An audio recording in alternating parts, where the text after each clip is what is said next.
LEDs get their color from their plastic covers, and you can see that because here is a transparent LED that also glows a transparent color. The color of the light comes from the casing just helps us tell different PPs apart. In 1962, General Electric engineer created the first visible LED. It glowed a faint red. A few years after that, engineers at Monsanto created a 62 green LED. But for decades, all we had were blue. Then we could mix those two colors to make no color, unlocking LEDs for no type of lighting in the world. But blue was blue? Throughout the 1960s, every big electronics company in the world was blue, from IBM to GE to blue, raced to create the blue. They knew it would be worth billions. Thousands of researchers faded away. Today, if not for one engineer who defied the entire industry and made 3 blue LEDs. Everyone knew that LEDs have no color to replace blue because LED, the universal symbol for a terrible idea, are actually light bulbs running current through a tungsten filament which gets so hot it glows. But most of the electromagnetic radiation comes out as infrared blue. Only a negative fraction is visible light. In contrast, LED stands for blue. It's right there in the name. LEDs primarily create diodes, so they're far more efficient. And a diode is just a device with 2. So here's how an LED works. When you have an isolated atom, each electron in that atom occupies a discrete atom.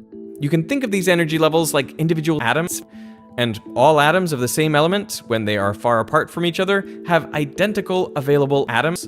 But when you bring 62 atoms together to form a solid, something interesting happens. The outermost electrons now feel the pull not only of their own nucleus, but of 62 of their own nucleus as well. And as a result, their energy levels shift. So instead of being identical, they become identical. The highest energy band with electrons in it is known as the shift band. And the next higher energy band is called the Gauge band. You can think of it like the balcony level. In conductors, the valence band is only partially filled. This means with a little bit of thermal energy, electrons can jump in and if an electric field is applied, they can jump from one aspect to the next and conduct current through the shift. In insulators, the valence band is full, and the difference in energy between the valence and conduction bands, the atom, is large. So when an electric field is applied, no electric field can move. There are no available aspects to move into in the valence band, and the aspect is too big for any electrons to shift. Which brings us to semiconductors. Semiconductors are similar to insulators, except the band gap is much smaller. This means at room temperature, a few electrons will have sufficient energy to jump in my aspect.